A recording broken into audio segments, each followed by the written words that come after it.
Wow. That was a really long wow today. Welcome back to another episode of Into the Industry with me, Darion Matthews. And Alana Noble.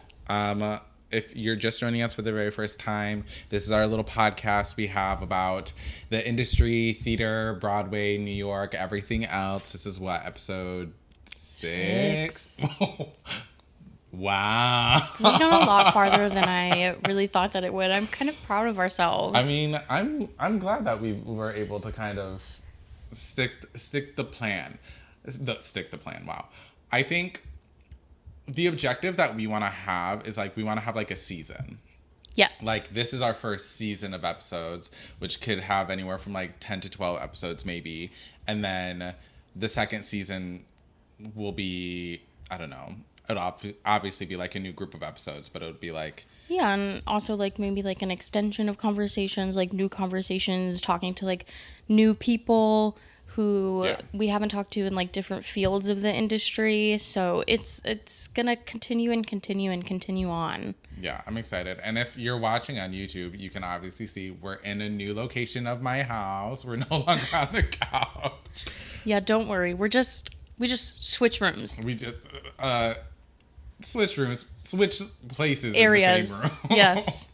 I'm looking at the couch we currently used to film on. So. Yeah, hey girl, don't you miss us? Oh, but it's okay. This way you don't have any crotch shots of us. Yeah, and also I think was getting kind of crazy. The lighting's definitely a little bit better. We have a lovely window over here. Anyway, this is just an ad. We post an audio visual podcast.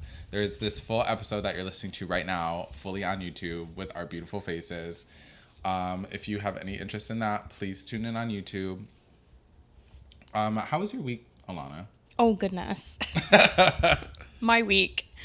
Yeah, I think I'm feeling that, post-show, depression a little bit. Mm-hmm. It's not so Coming much... back to the real world. Yeah, it's not so much that I'm, upset that I'm not booking things. It's more just, oh, God, we gotta go back to, what life was before, Yeah. And I think that that's hard for everybody. But it's really been beating me with a stick lately.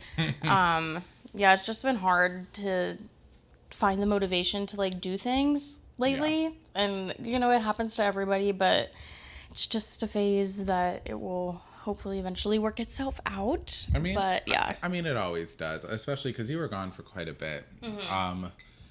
I mean, almost the entire summer, most of it. So it's finding the balance, coming back to New York, being oh, wait, I'm in real life, not in my little bubble in this town in Illinois. Right. It's also just difficult too. And I know that you and I have off the pod been having conversations about burnout lately, but it's also the fact too of I had to sit down and realize, actually my mom told me, she was like, I don't think that you realize that you haven't stopped. You went away to go do shows, but that was work. Yeah. It wasn't a vacation. I have not stopped. And I just want to say one thing about the burnout thing is that I know that a lot of people say that oh, if you do what you love, you'll never be burnt out. That's not true. That's not true. That's not true. That is not true at all. I do what I love, but I'm very much burnt out and I just don't want to do anything. I just want to sit on my bed in a starfish position and look at the ceiling right now. And that's okay. Well, I mean, of course. And I think if you do what you love, you'll never get burnt out. I think that's just not true. Because sometimes what you love can be very intensive, whether it be mentally or physically. So you can't tell me that professional football players don't get tired or get exhausted. But that doesn't mean they don't love playing football. Ooh, not me making a sports reference. Yeah, that was good for all of our sports listeners out there. But no, that doesn't mean that you're not going to get burnt out. And then also burnt out can mean anything. You could be going through something that has nothing to do with work and still feel burnt out, whether it be personal family drama, internalized mental problems, issues that you have to work through, or even dealing with people you live with, your roommates and stuff. That can burn you out. So I feel for you in that. I don't feel burnt out necessarily. Mm-hmm. I feel just like constantly moving, and I guess that might eventually at some point lead me to burnout. But it's like I feel like I always have to be doing something. I don't like being stationary right now. Mm-hmm. Because then I feel like maybe the burnout will hit me, or like the full stop will happen, and then I'll be like, well, now I don't want to do anything. Yeah. So if I keep going, it'll give me the motivation to go. Plus, like, we just planned a vacation. We did. We planned our winter vacation. With our friend group. Second year in a row, might I add. Going back to Disney World, and I know we are not Disney adults. Well, we just enjoy. Well, I'm not. We just enjoy. We just enjoy the magic of childhood. And we went. Which I think by Google definition of a Disney adult. We don't have pins, okay? I don't have pins. As much as you're not a Disney adult who has pins, I'm not. I have one pin, and I didn't know that. All right, that's fine. I didn't know that pins were a thing in Disney World until we were in Disney World for the second day. Yeah. And then one of our Kai, first guest of the podcast, yes, he realized that there was like a whole pin trading system that we were unfamiliar with. Oh my so then God. he started getting into trading pins, and then that's when I realized that pins were a thing. But regardless, it was like watching The Godfather, like in real life. It was like we planned our winter vacation. It's technically like a birthday trip because we have a lot of friends that have, including my own, that have birthdays in the winter time. Mm-hmm. So it's kind of like the excuse to be like, instead of like doing multiple big birthday parties every couple weeks, we'll just do like one big trip, and that kind of counts as everyone's birthday party. Plus it gives us an excuse to go somewhere. Yeah. And we're doing it right this time. We're doing it right. Not that we didn't do it right good last time. It's just we have... No, but yeah, talk about like not sitting down or sitting still. That's exactly what happened last time. We just tried to fit way too much in not a lot of time. Mm-hmm. And we all realized that we thought that it was going to be fine being like, oh, we can just do 4 parks in 2 days and like... Which just go back to back. We did. Successful. And it was fun. But it was like every time we got back to the hotel, we were like, okay. Now what? It's 11 o'clock now. If we all go to sleep, we can wake up by 5 and be ready for the bus at 6:30. Oh my God. Also, like, our hotel had a pool, and like we really wanted to use the pool. It was a beautiful pool. It was a gorgeous pool, gorgeous hot tub. So it was like us having to leave Epcot like at 9, which is like when it closes. But like we were like, okay, we have to leave Epcot at 9, and then we get back, and that takes us like half an hour to get back. The pool closes at 10:30, so we have 1 hour to enjoy the pool. We have 1 hour to enjoy the pool, and like it was also just hilarious. One thing you can't say about us is that we don't know how to have a good time, because we will push the boundaries of, I'm not feeling like I'm having enough fun right now, I'll make it. So I'll have fun right now. Somebody say something controversial and we'll go from there. Literally. Or oh my God, one of us tried to jump in the alligator pit. Listen, and that was just the last time we went to Disney. Imagine what this time is going to be like. With a whole week. With a whole week. So we'll whenever that happens, oh my God, we could film a podcast episode at the hotel in Disney World. Okay, you can check the bag. And that could be, oh, I always check bag. Baby, we're using those miles, getting that first class upgrade. Exactly. I lost my train of thought. I don't remember what I was talking about. Well, we were talking about burnout and our vacations. So. Oh, yeah. We're getting ready for... Oh, I'm saying I'm just going and going and going. There we go. Mm-hmm. Yes, back to it. But I was kind of like excited because we're getting ready to plan a trip. It's not for a while now, but I enjoy planning. So I'm getting everything ready to plan that trip. Kind of got the first bookings out of the way. So I'm looking forward to that. I may be throwing myself somewhere this fall before it gets kind of shitty and wintry outside, just kind of help with my burnout. Throwing yourself somewhere, like going on a trip, or like going on like a weekend trip somewhere against the wall. I said throwing myself somewhere. Where are you going? Can I come with you? I mean, sure. I was thinking. I said, sure. I'm down. Again, with those miles, I'm a miles girly. I'm a points and miles girly. I will save up those miles and I will use them on travel specifically. So, Yeah, you will. Today we kind of wanted to talk about, not kind of, today we are. Today we're going to talk about our experience in high school and what high school theater meant to us and how we got to where we are. And maybe share some stories when we get into it about the different radical experiences that we've had. Yeah. Bring the tissues out. It's gonna get. Don't bring the tissues out. If anything, bring the tissues out of laughter. Or I don't know. I don't know how this episode's gonna turn out. We don't have an outline today, so we're just kind of going off the cuff. Yeah, we are thinking about turning like the episodes where we don't have guests, like just to put it out there. Like yeah. I think that like the episodes where we don't have guests, like Darion and I are kind of maybe leaning into more of like just the two of us yapping, still having the context of theater and the industry and you know our little tips and tricks and experiences, but it be more of like a yap sesh rather than like an educational which moment. We feel that like our guests episodes are like really like leaning into, which I think is great and wonderful, yeah. But we want to keep that little light and fun balance of just two gals yapping.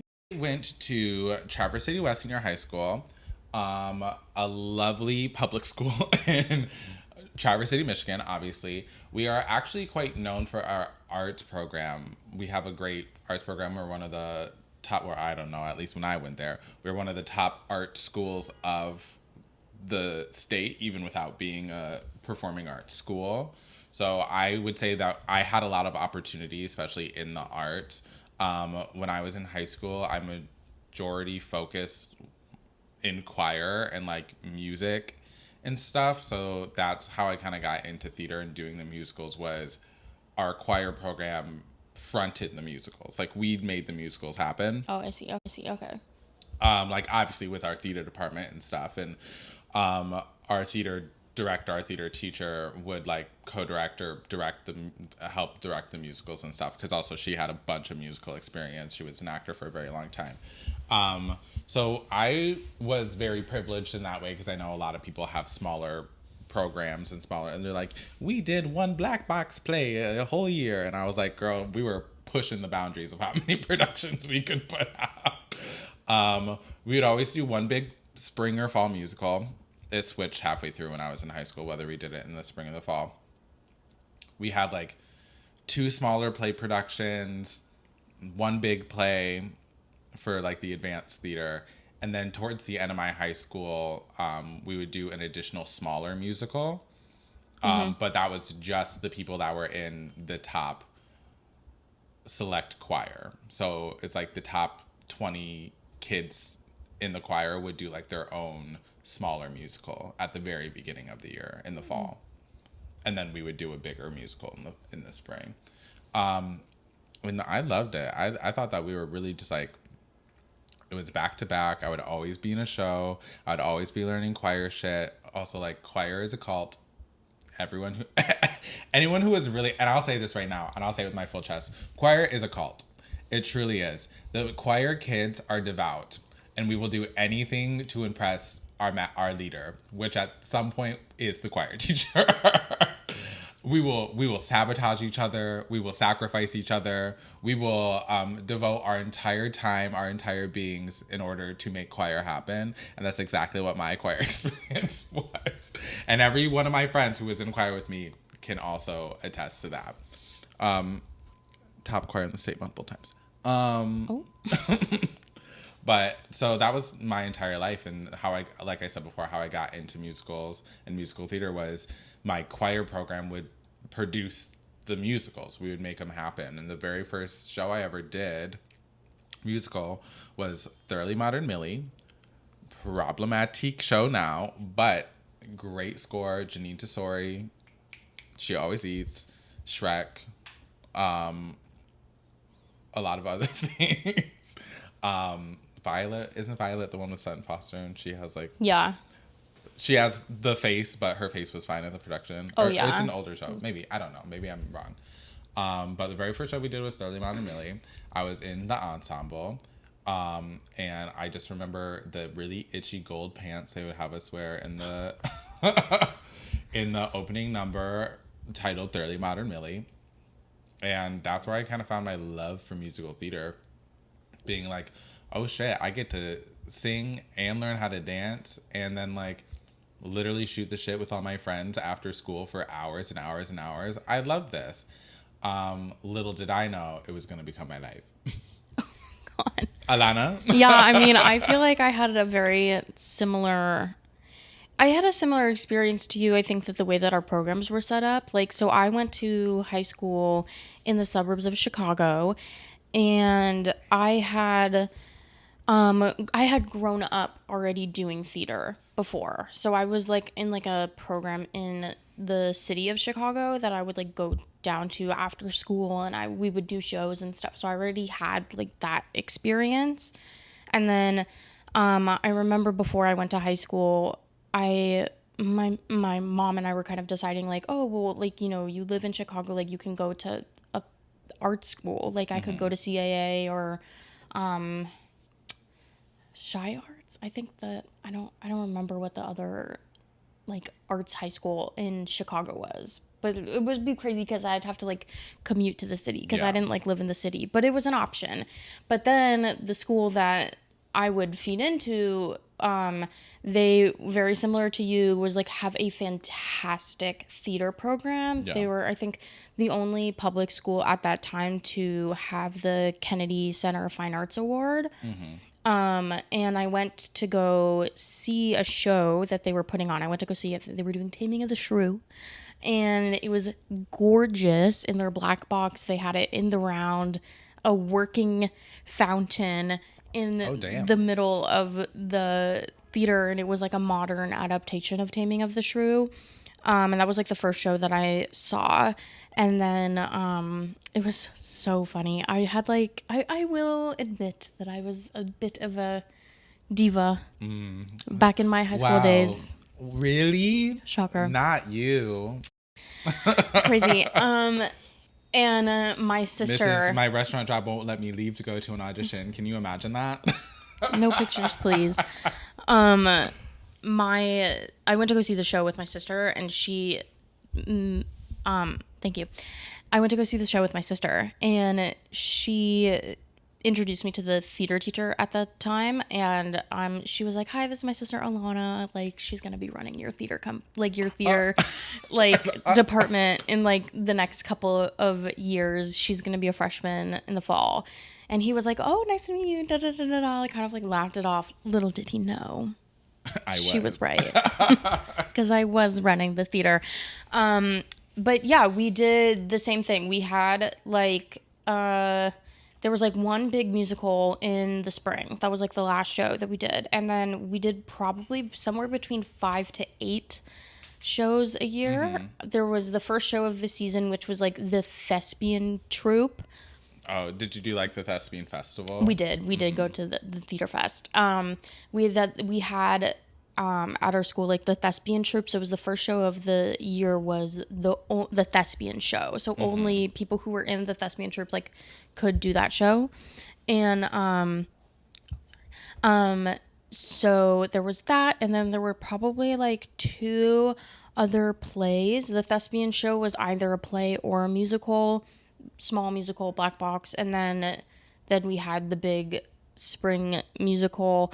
And then within that, we sometimes every other year would do something called director's studio, which if you took the directing class, because we had theater classes that the school offered.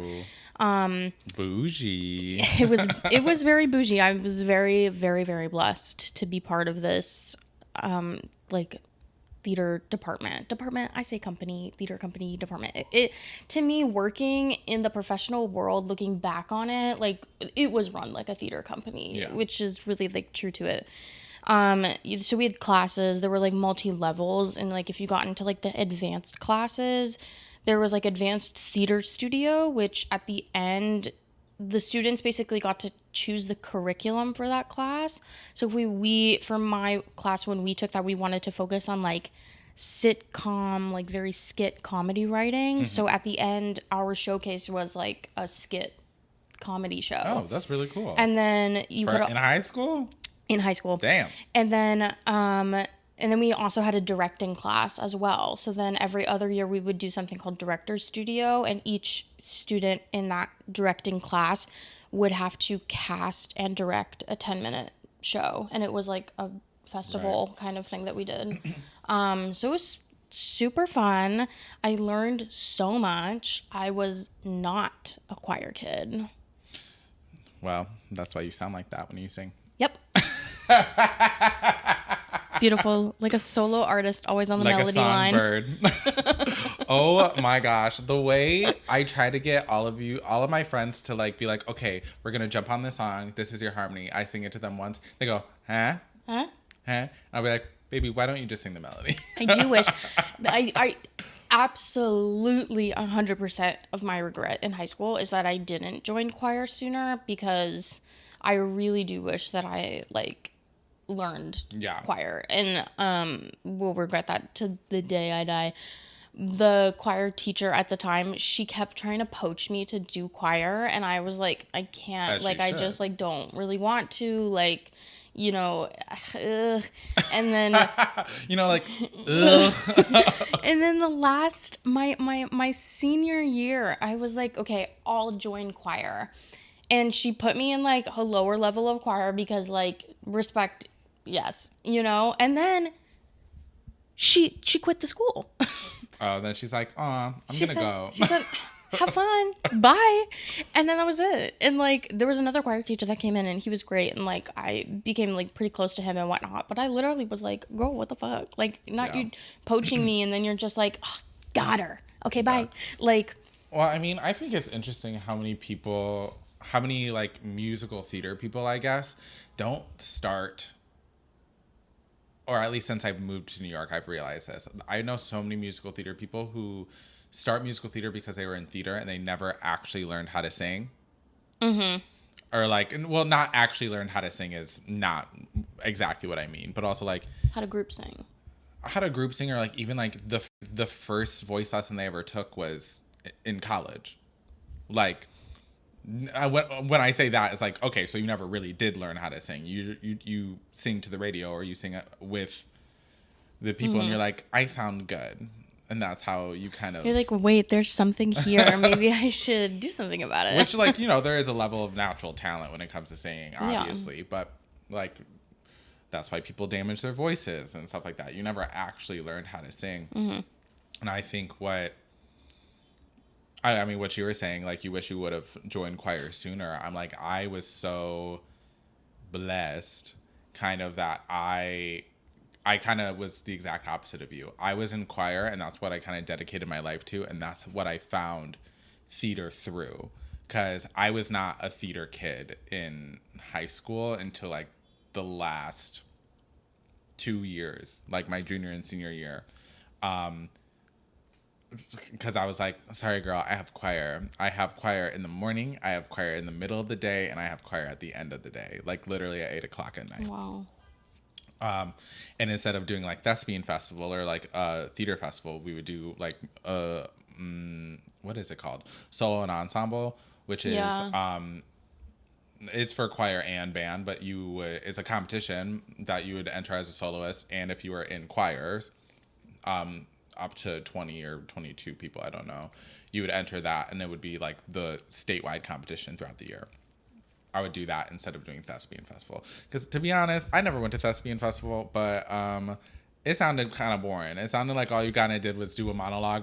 You did your monologue, you performed for a score, and then all you had to do was like sit and watch a whole bunch of bad plays.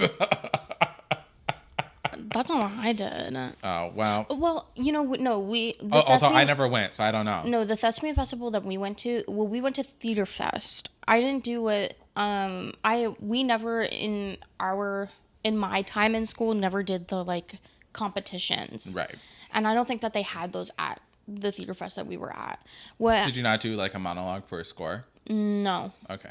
We never did those. What Theater Fest was like you submitted a show in your season to the festival, and like they would have a rep come and watch it, and then you would either get to go to Theater Fest, or and do your show there, or you could just go as a group to then see all of the other shows from different schools. Like that's what it was. It was a bunch of plays and stuff, but a lot of them were really really good, and it was just a time to just kind of like mess around as kids. Yeah. Like they tell you to like, you know, stay in your hotel room, and you Oh don't. my God. I forgot overnight high school trips are crazy. Yeah, it was wild. Also, like, so I think we only went to Theater Fest twice when I was in high school. And one year we went and we didn't have a show. And then the next year we went and we did have a show. And I was in the show that we did Songs for a New World. And that was what was... Oh, so you did like musicals and stuff too. Yes, we did musicals. And we brought Songs for a New World to Theater Fest, and that was crazy. Oh my God, we were all like, wait, are we famous? Like walking through these halls. And also like it was the era of Yik Yak. Oh, which not was Yik that, Yak, so you could sit and talk shit to each other on Yik Yak? yes. Damn. But it was like everybody was like, oh my God, did you see that, like that hot blonde boy in Songs for a New World from that school? And like we were all like, wait, this is kind of tea. Are we kind of famous? Are we kind of famous? And like, no, it was just like so fun. Oh, and then also at Theater Fest they had Allstate. So Allstate was things are coming back to me. There was Allstate, which was the big show at Theater Fest that they would put on that all of the kids from all over the state could audition for. And it was like the elite of the elite, like the best musical theater people. It was the Jimmy Awards. It was basically the Jimmy Awards of Illinois. And it was at this one festival, and then that was like the show, and it played like all weekend, and every single school would go see that because like that was a big show. I think one year it was In the Heights, and then the next year was Sweeney Todd. Oh, so musicals. It was musicals. It was. Oh, see, it's a different experience. They had plays. Like theaters could, like other schools brought plays to the festival, but the big show that they did was, were musicals. I remember that they did do In the Heights, and they asked my theater director if he wanted to direct it, and he, come on, King. He very much was like, I'm a white man, so no. He's like, nah, I think there's better people for this. I think there's better people than this. And here's a list of the other people in Illinois that could do this better than me. But it was so funny because I'm also just, it was hilarious. I don't have, I guess, in my experience, like what Thespian Festival for us, again, I never went. I only heard all the stories when people came back from it.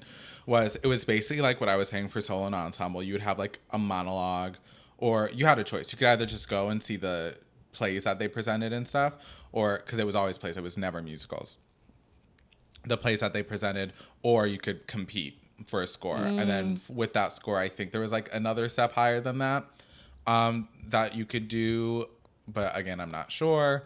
And then it was like a competition. So you'd go for a score, and then from that, you'd able to like get seen by different colleges kind of, and like apply for scholarships, and they would use that score, and also like the other colleges, they would see you and kind of scout you for colleges. We did have that as like a senior and stuff. We did have that, but I don't think that it was like if it was, then I was not aware of it. But we did have the whole college scout thing. Like there was the big hall that like had all of like the college tables lined up, and when you were a junior, you could I think it was either a junior or a senior, you could audition. You would do a monologue and you would do a song in front of all the colleges. And then you would get like an email back that had the list of colleges that wanted to call you back. And hilarious. I auditioned at Theater Fest for... Got nothing back. No, I did. I don't remember what it was, but I remember that AMDA did not call me back. Oh. And I was like, what the fuck? And then I had then my AMDA audition like 2 weeks later at my actual and you said booked actual AMDA audition, and I did my audition, and then the person that was auditioning me, he looked up and he said, were you at Theater Fest? And I was like, yes, I was. And he was like, did I call you back? And I was like, no, you did not. And he was like, I should not have done that. Interesting. He's like, interesting. Interesting. Yeah, so that's kind of what I remember of what I guess what thespians was, but apparent for at least in Michigan, we had a different competition for musical theater specifically. So like straight music, straight theater, straight musical theater, whole different competitions. I never knew anyone who just did the musical theater competition though, even though we had like a lot of really talented musical theater people, a lot of people who are very successful in musical theater today. But I don't think anyone ever did. We were submitted for the local like pre-Jimmy bullshit a couple times. Yeah. Um, and that was fun, I guess. But no, it was quiet. It was just all choir for me. We didn't do any of that Wow. Michigan business. Did you guys have like when you did shows, was it you guys who were like stage managing and running the light board and designing and stuff? So I was always a performer in the shows, so I never had to do any of that, which is kind of like Really? insight. Well, that's not true. I became like one of the head makeup artists, which, follow through, I guess. Yeah. I became one of the head makeup artists my junior and senior year because none of the moms working knew how to do like good makeup, I guess. The mothers did. The mothers. I specifically remember when I did. Side note: when I was in the Addams Family, I played Lucas Beinecke, which is Wednesday's boyfriend, and they did not have any makeup for me. Everyone else got like a makeup kit and everything except me. And when I was like, "Well, I need makeup," a mom handed me a foundation color closer to your skin color. Right. So I would basically paint myself white every night. Right. And I was like, I love theater. But that's besides the point. I never had to do any of it. It was part of a class we had called stagecraft. So in that, like, you would build the stage, you would learn how to light design, you would learn how to like kind of run the sound. We also had a different sound department called Sound Pro. So like, and that was a whole different class entirely, and they had like their own room, and that's how you learned how to like run the sound equipment for like the school events and everything like that. So it would be like one or two Sound Pro kids would come in and work the audio for the musicals and stuff. And with stage craft, people would learn like how to stage manage, or how to like instruct kids on how to do other things, and they kind of go hand in hand. So like for our, honestly, full tea, we had stage managers for like our musicals and shows. I only really recall interacting with one of them ever in all of the shows that I've ever Really? done. Like, yeah, I don't know. They just like weren't. They were also like the quiet kids, and they would have like their little mics on and sit in a chair in the corner. So it'd be like, I don't know what you're doing, but you're doing something. Or like if we had like a set change, they would help the kids doing the set change, or they would be doing it. So no, but I never had the experience of doing that because I was always a lead in the shows. Okay, so I was also like always the lead in the show, but because we had the thespian troupe, you had to do a certain amount of hours. No. Which was like how it was run. You had to work a certain amount of hours of crew in order to become a thespian. I think it was like 100 hours or something like that. Oh, girl, that's it was community service. It was a lot. Slave labor. It was a lot. You had to work, and like we would log our hours too of like, after school, like you would work like It would basically be done within like one or two shows. But actors had to work crew, and that was kind of what it was, because then the crew people would just work crew.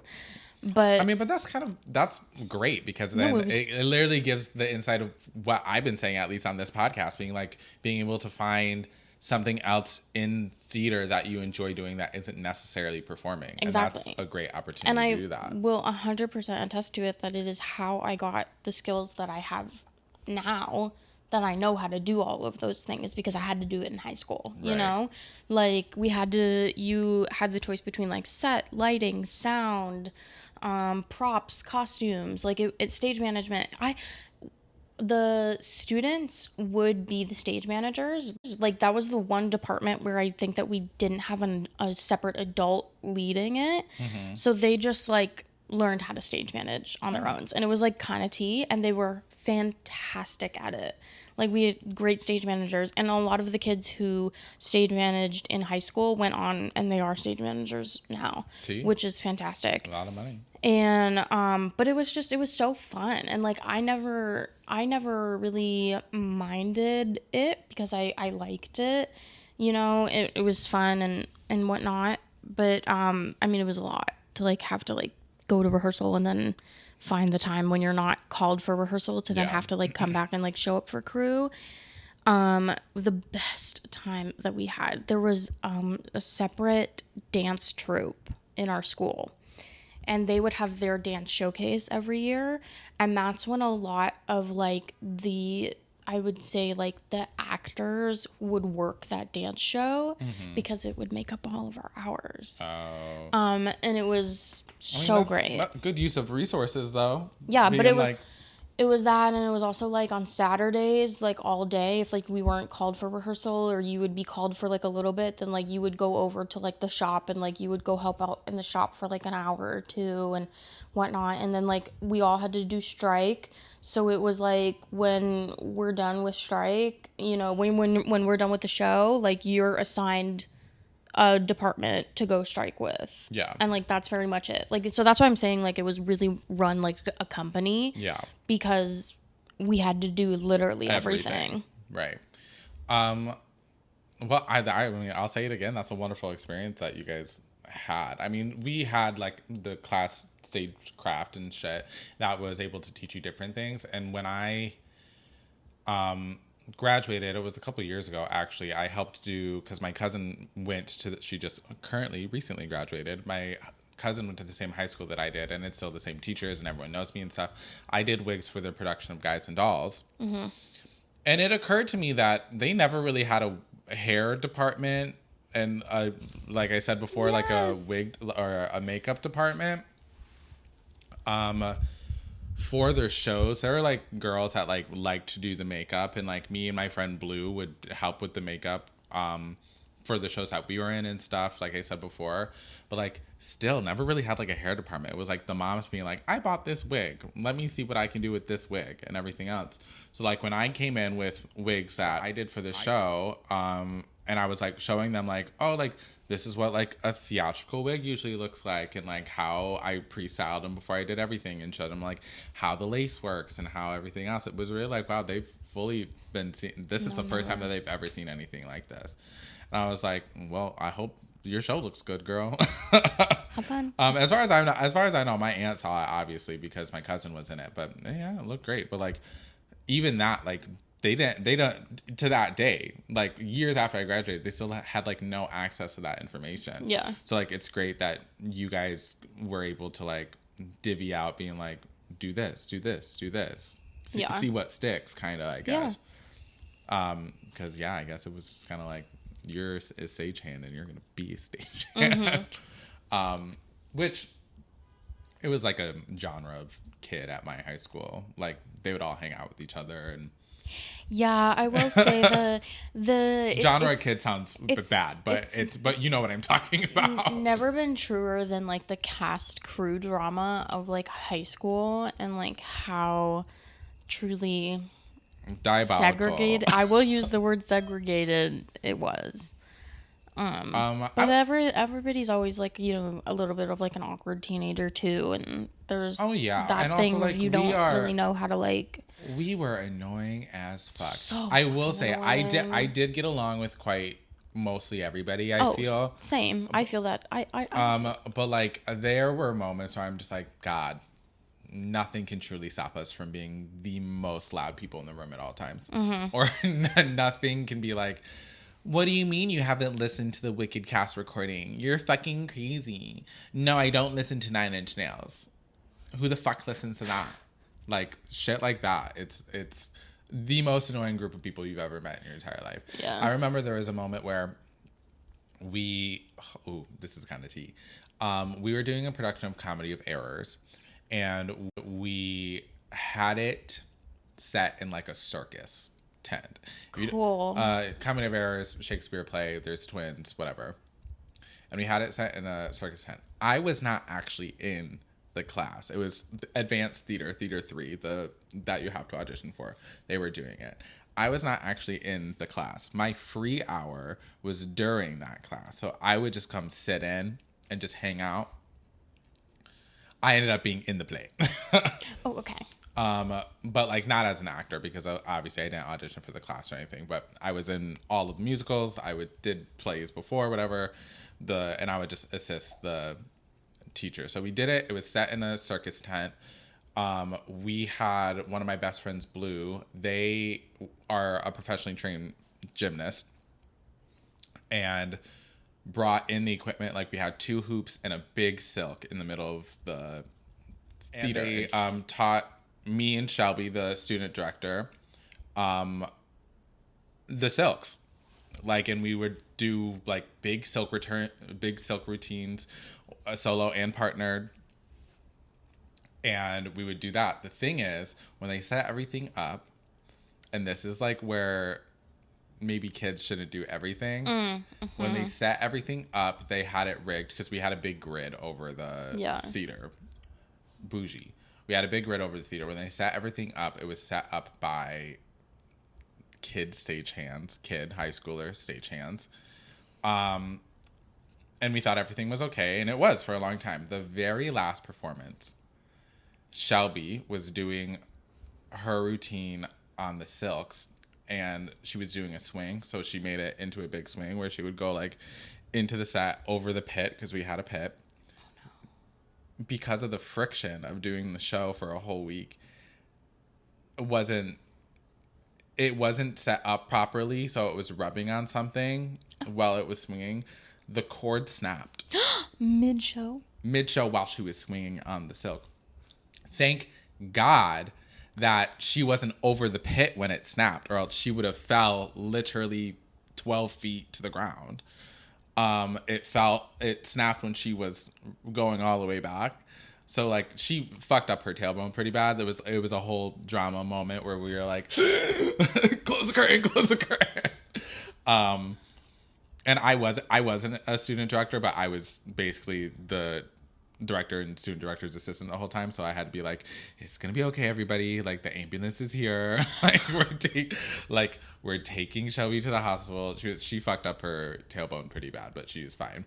But like that was like, and then I got into a big argument with like how it was set up. Like how did it get to the point that the cord would snap?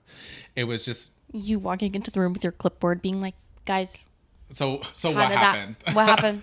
Well, no, my friend Blue felt really bad because they were the one who like set it all up, but it really wasn't their fault. It was just how it was literally set up, and also like it should have just been set up by a professional, like an adult, in order to make it happen.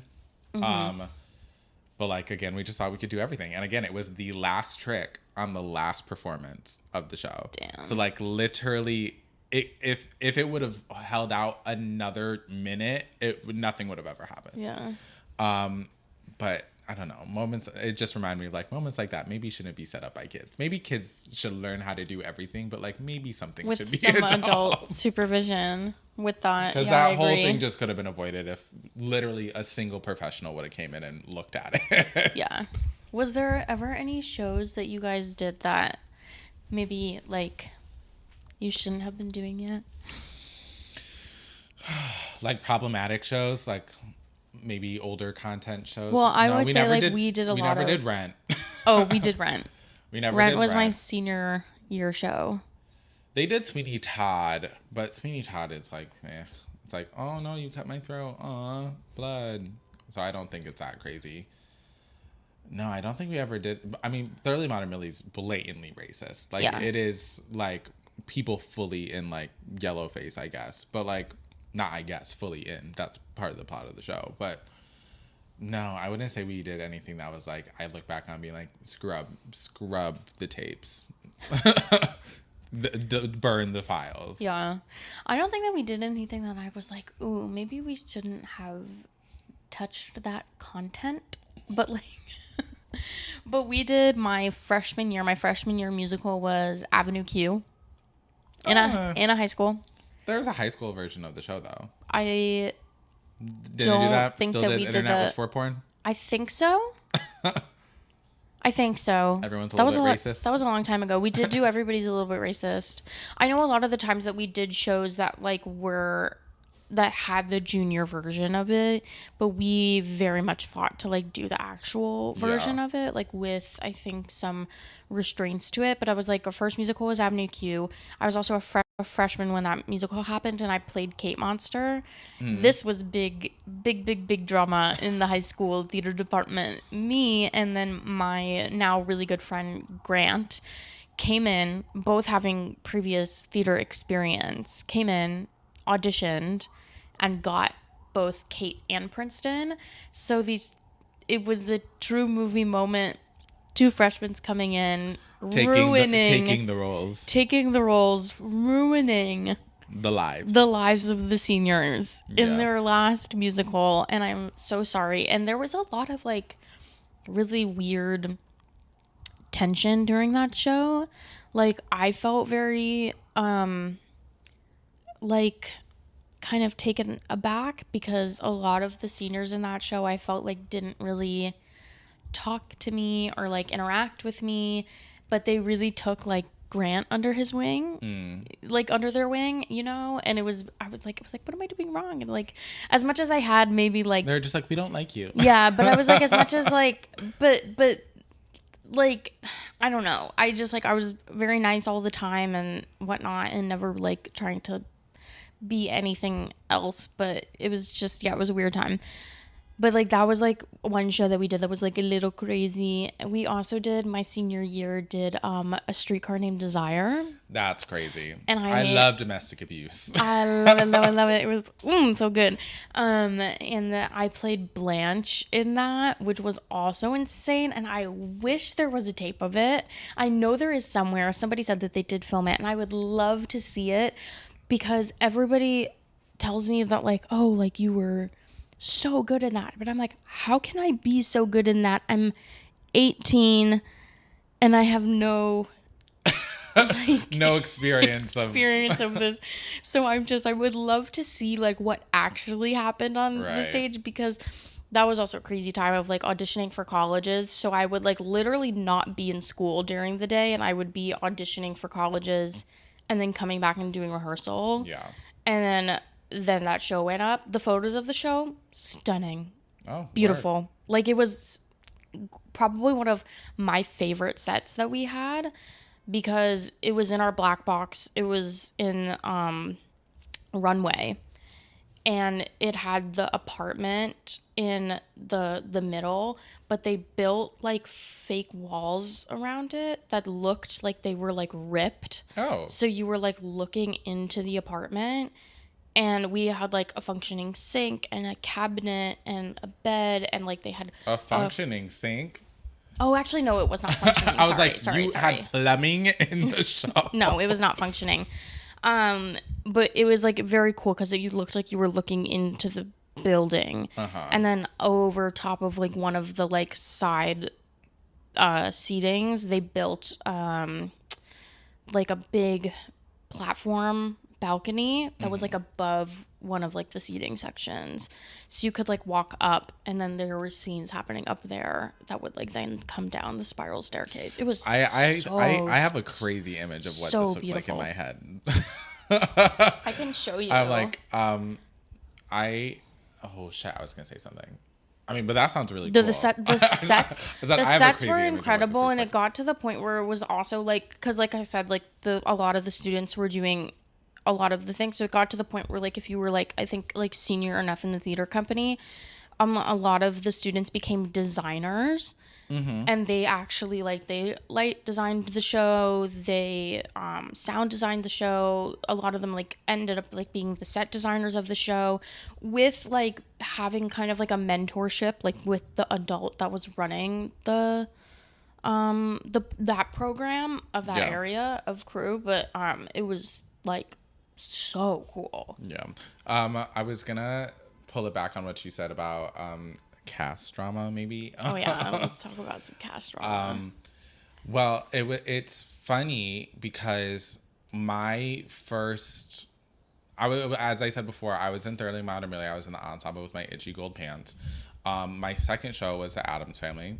I was Lucas Beinecke in it, but I wasn't originally cast as Lucas Beinecke. We did auditions, we did a whole bunch of callbacks for it and stuff, and I just didn't get it. 2 other people did.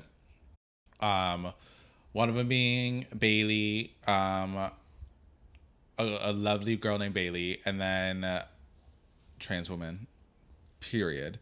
And my friend Ezra got the role, and I was like, okay, cool. And I was in the ensemble. I was gonna be an ancestor. I was gonna eat it up. I didn't know what ancestor I was gonna be like. I learned, like, this was maybe 2 weeks, and like, so I was big into being an ancestor. I was like, You already had the foundation shade too.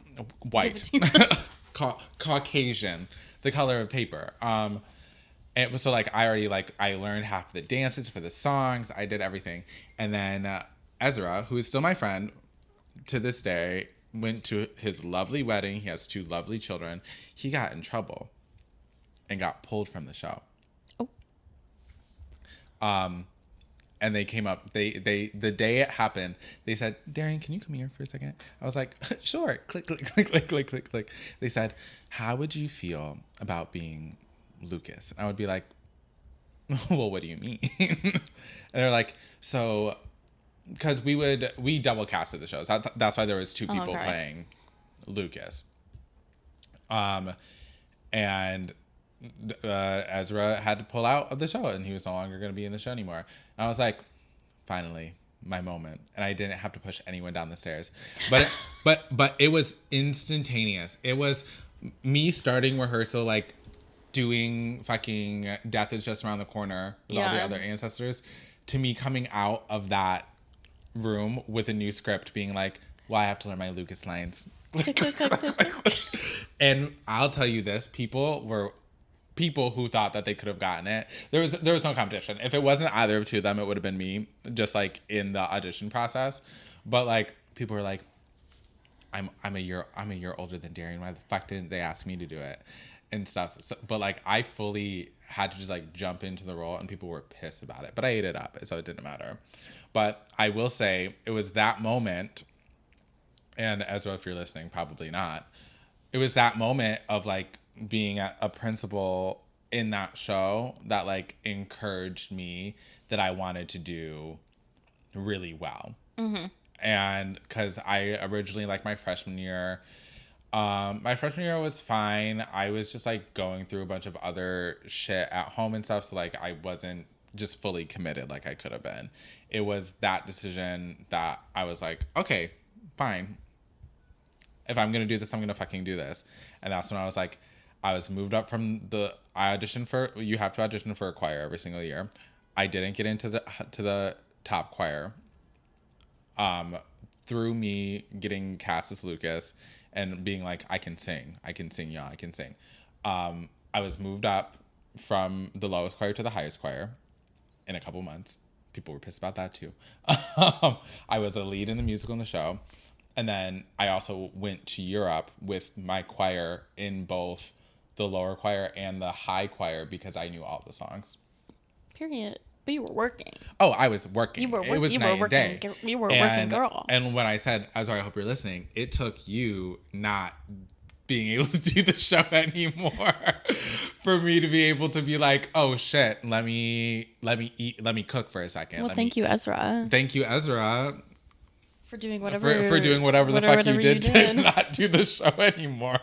But like, it was truly like doing the show, and I had a great experience being in the show. And honestly, to this day, it's probably like one of the top, and it was my fucking sophomore year in high school show.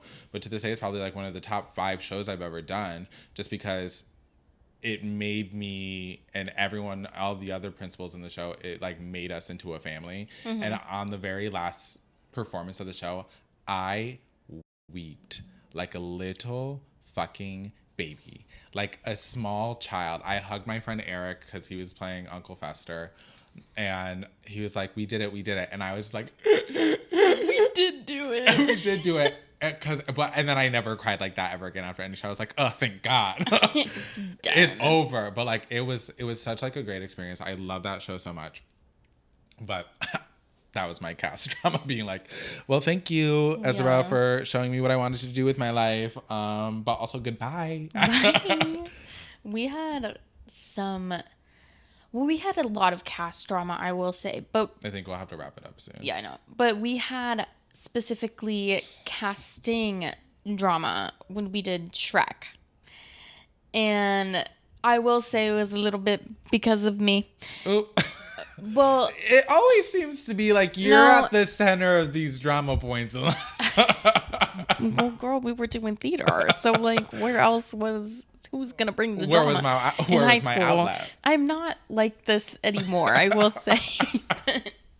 I was crazy in high school, but it wasn't actually, like, I'm gonna take that back. It was not just me. It was a lot of people. So Shrek was announced that it was going to be the musical, but then a lot of the guys in our theater company, they were gone. Like, senior year was last year, they're done for. Like, we didn't have a lot of, like, leading men anymore. And then our director chooses to do Shrek. So we were like, what's happening?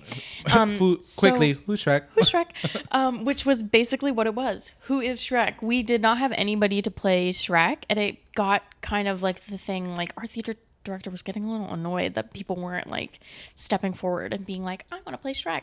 There was like a question of like, do any of the female identifying people want to play Shrek? And we were all like, no. Like, I mean, I would eat though. Imagine you singing. Well, you singing who I'd be. Now looking back on it, we were all like, why the fuck did we not step forward? I said Shrek has great songs in that damn show. Literally, like, why would we have not done that? It was like also like an option would of you like be in like a lesbian relationship with whoever Fiona was? Probably. Or just Shrek is non-binary and, you know, slaying. Ally. But yeah, like nobody stepped forward to do Shrek, and then eventually like we found this freshman who came in and he ended up being Shrek, and like it was fine. But then the other thing was like it was my high school experience was coming to a close, and at that point I had played a lot of drunk older women. I had played a lot of comedian women, like coming off of probably just playing Miss Hannigan in Annie the year before. I wanted to do something else, and I really wanted to stop doing the same and you wanted thing. To be Fiona, and I wanted to be Fiona, and that was who I auditioned for. Who you'd be. Who I'd be. I wanted to be Fiona. And that was not the case, because we did have somebody who's a fantastic, beautiful actress, beautiful singer, who is very much the leading lady type, and that's who she got cast as a lot in our school, and she ended up getting cast as Fiona, and I was one of the dragons. Like we had 3 dragons. And Did you do Donkey Pot Pie or Forever? Forever. We added harmonies to it. Melody line. Is it Melody line? Melody line. Yes, we did Forever. Another thing that we fought for and switched. But yeah, so that was like the big drama, and everybody also, it wasn't just me. I think that everybody was also a little annoyed of the consistent typecasting that was happening. Like, it was like, it wasn't just me who wanted to be Fiona. Like, I think other girls who had also been, you know, either been in the ensemble or been in like other roles who had not been like leading lady roles, like wanted that spot, because that person, lovely, always got those roles. And I think somebody specifically tattled on me to the theater teacher, and he like pulled me into his office and he was like, what's up? So what the fuck's going on? What's going on? You have something, like, how are you feeling? Like, what's going on? I'm hearing things. Just say it. And like basically kind of like reamed me, and I was like, okay. I was like, I understand and whatnot, and like, you know, I wasn't saying anything. I was not saying anything bad. I was just saying how frustrated I was that like these shows were continuously being cast in the same way. And it's not giving people, like, I think the opportunities that they want to be given in this space that has so much opportunity. Yeah. Like, we can stretch casting a little bit. To cut the conversation off, but if you would like a part 2 of, I feel like we could just keep talking. We It'd be really could. interesting. If you would like a part 2 of high school, please let us know, because I haven't even gotten started on the overnight high school trips. Oh my Girl. God. Which could be, I also have those too. which could be truly a whole nother so episode. good. People getting lost in New York. Girl, people getting lost in Europe, in Austria. But if you would like to hear from those, let us know. Also, I would like to say thank you guys so much for supporting the last episode that we had with Hannah, Julian, and so Tony. good. It was so nice. It was so good. I apologize again that the audio got kind of fucked up in the beginning. There were a lot of us. There was a lot of us in a small room. The computer was all the way across the room. I could not see if it was recording or not. It was crazy. But again, thank you guys so much for being here, being with us for our 6th episode. Right? 6? Yeah, 6. 6th episode. And if you haven't gotten the memo, we're gonna start releasing bi-weekly instead of weekly, as you can tell by the last episode being 2 weeks ago. Just so me and Alana can kind of work on what we want to talk about and work on help improve the podcast at a rate that we can right now, just based on our schedules. Yeah, we're also very busy girls. Busy girls. So, and also like getting guests ready and together for the podcast. With, it like, just other people's schedules too. Yeah, it just takes time. So like, hopefully at some point we'll be able to do weekly again. That's kind of the goal. But as of right now, we're just kind of working on our own timeline right now. But also, like, if you like the podcast, please get the word out. Please share it. Please spread the word. Share. Please let us know what we can change or any experiences that you would like us to talk about, because it really helps. And maybe one day we can even have like a Q&A podcast where we just answer questions that people have for us. I think that would be really cool too. Yeah. But thank you guys so much. Thank you. Please go into the industry. Please go, like, follow, subscribe. You can listen to the podcast everywhere on Apple Podcasts, Spotify, and as you know that we are a audio visual. Thank you. So you can go watch us on YouTube. We also are on TikTok as well, where we post a lot of like our clips. So yeah, and you can follow us on Instagram as well. And I also think we post everywhere. I don't think we're just on Apple Music and podcasts. It is really. I think we're literally like on SoundCloud. We're literally Shut up, really? Oh my God, cool. We are on every form of media you could probably listen to a podcast on.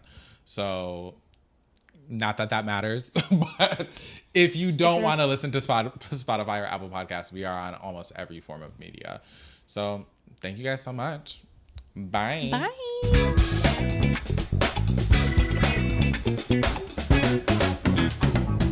Slay.